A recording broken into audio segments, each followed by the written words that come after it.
Hello everyone, welcome back, and this is our week number 13 in our journey of playing NFT crypto games. This week something special happened, and we are now entering into Ember Sword as well.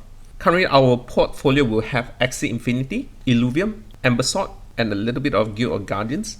So this is what this entire project is all about. We started with AXIE Infinity, we put in about 13,000 US dollars, and we kind of snowball it till today, so we are able to try out other games. So it's not really about like treating it as like a full-time job and things like. It's more like a hobby stuff, and you play and you invest in the marketplace, and you try to make some Ethereum out of it. It is a fun journey, but always be careful, because for every single dollar that someone is earning, someone is losing that amount as well. So in reality, there are as much people that is losing money in this portfolio as the same as those that are earning the money as well. All right, this week in recap, let's do some recap. The new patch was supposed to go live last Friday, but then the developer canceled the patch for AXIE Infinity, and they will postpone it to this week, I think. This patch is about those that are below 800 MMR is unable to get any SLP at all. So this was really huge, and you are able to see like there are a lot of people just start to dump all their AXIEs on the market, and the amount of AXIEs in the marketplace for sale has like just skyrocketed. I am a bit worried about the state of AXIE, to be honest, especially as a breeder or those that are holding a lot of AXIE. There is a huge chance that after the patch, 2 weeks after the patch, the price of majority of the AXIE will go down, because then V2 will be coming up, and most of the AXIE will be worthless when V2 is coming up, because when there's a new game, you will need to have a different skill sets on your AXIE. But then the thing is, you are still be able to play like V1 and V2 together, but if let's say there's V2, like why would you even want to play in V1? Maybe just to farm SLP. But then the thing is, what I'm planning to do, I can share with you guys right now. And I think if you have been watching this channel, you guys are really smart to find this channel, because it is done on purpose to not advertise at all. I just did some breeding yesterday, and I intend to sell off most of my AXIE when the new patch hits, because that's where demand is the strongest. And I'll keep selling to liquidate everything until there's like just enough AXIE for my scholars. Currently we have about 15 to 16 scholars, so we will just have that amount of AXIE to farm SLP, and we will keep all the Ethereum and wait for V2, which I think will be like in 2 months time. Yeah, so that's what I'm planning to do, and I think it is the correct strategy based on my experience with marketplaces and TCG and other stuff. You can try other ways, but this is just what I'm trying to do. I'm not a person of gambling. I don't really like to take risks. I would rather have very steady profits or very steady returns. So the moment when I sense that something that has a higher risk rather than reward, I will tend not to hold that position. So yeah, I just want to share with you guys, and you guys can thank me like 2 months later. All right, so currently we have about 8.66 Ethereum on AXIE Infinity. We have about 3.37. Now, Illuvium has been one of the best decision that we made from last week, and due to the fact that let me show you guys. So this is what the ILV. So we staked about 10.93, and we bought 13 when ILV was pretty low in price. So this has increased like 20% over 2 weeks. Yeah, and I expect that it will increase before the land sales. Ember Sword just launched the batch purchase. Unfortunately, I wasn't able to buy any get any land, but then this is like for the batch. So batch was selling for 2,500 US dollar. Right now it increased in price for about 60-70%. All right, so yeah, Ember Sword is a really good buy, but it is like extremely limited. You will need to join their Discord probably like a couple months back to get it. All right, let's look at our AXIE portfolio. So AXIE portfolio, we are having most of it in our scholars, and we won't be doing any breeding after yesterday, which is my final breeding. And then these are the SLP. So we are earning about 3,000 ringgit Malaysia. It's about $700 per week, and we haven't put in any capital left.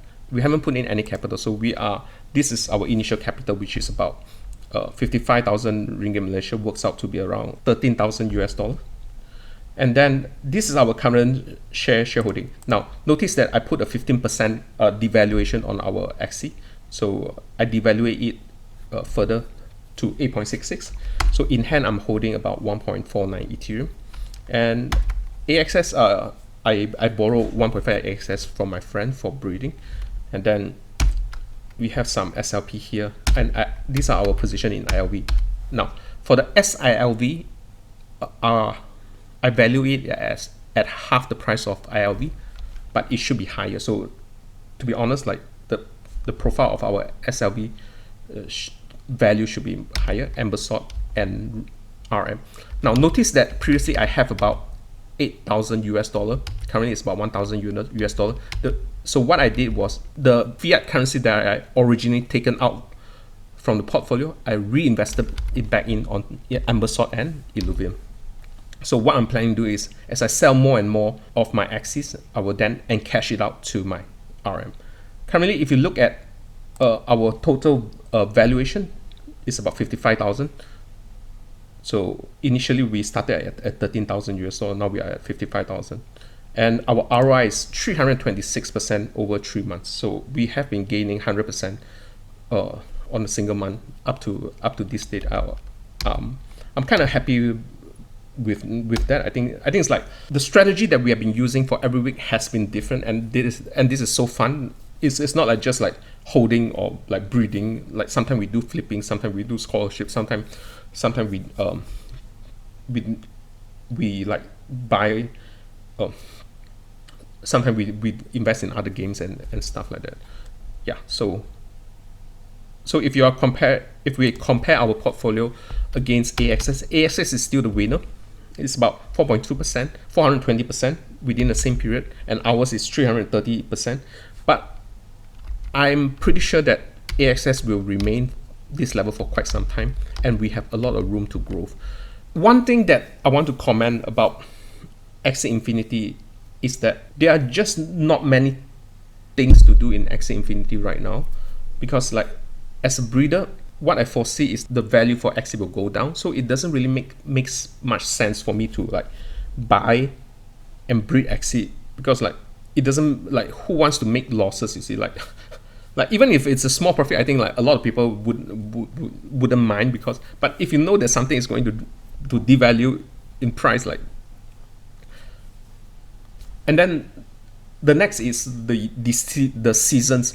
So next season will be the last season for V1, and then it's the same thing as well. Like there are a lot of matchup that I would like to try, but do you really want to like spend like $2,000 to try a matchup and then it goes down in price again?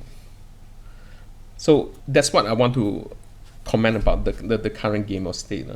And I think it's like I didn't really like the AXS staking patch, because I felt like it kind of incentivized people to stake in AXS to generate return rather than do good breeding, successful breeding, and things like that. So yeah, it kind of defines it kind of defines the purpose of being a game, because like game is like about playing, anticipating and having like there's always like a risk, and if you make a good call, you should be rewarded. But staking is kind of like finance, so I kind of felt like AXIE has become like very, very finance. It's like more like a finance tool rather than like a gaming tool. And to be honest, in general, NFT should be something like the more that you hold, the higher the value it should be. But in the current AXIE system, it's like the longer that you hold the AXIE, the price it will slowly devalue. And I kind of understand why that's happening, because it generates SLP, like it generates return over time for you. So it uses a different model, but it just kind of feel weird. Like, I don't know. I'm looking forward to other crypto games, like those games with good gameplay. Yeah. Like for me, ultimately, it's like to play different kinds of new games which are interesting, like Plant versus Undead and Monster Infinite. It's like, do you really want to play those kind of games, or are you like really just to mine crypto from those? Like one thing which is extremely good about AXIE Infinity is when you first play it, it is very refreshing. Like it is something that no one has done before. But then I think it's like probably the development team spent too much on the Ronin decks, the staking, and not really on the game itself. So it kind of feel like the game became like stagnant. I think it might be okay like 5 years ago, where players, they don't have much expectation towards this game. But then it's like currently you will need to like compete. Like whenever I compare AXIE Infinity, I will compare it to games like Supercell, because both of them are like classic games and things like, and whether the gameplay is it refreshing. Like yeah, so that's just my 2 cents. Today's video is a bit long, but I think it's a very important time, and that if you, for those that are not careful, you might lose quite a lot of money due to the fact that there are a few major changes that are happening. Yeah, so that's it for this week. Peace out and see ya.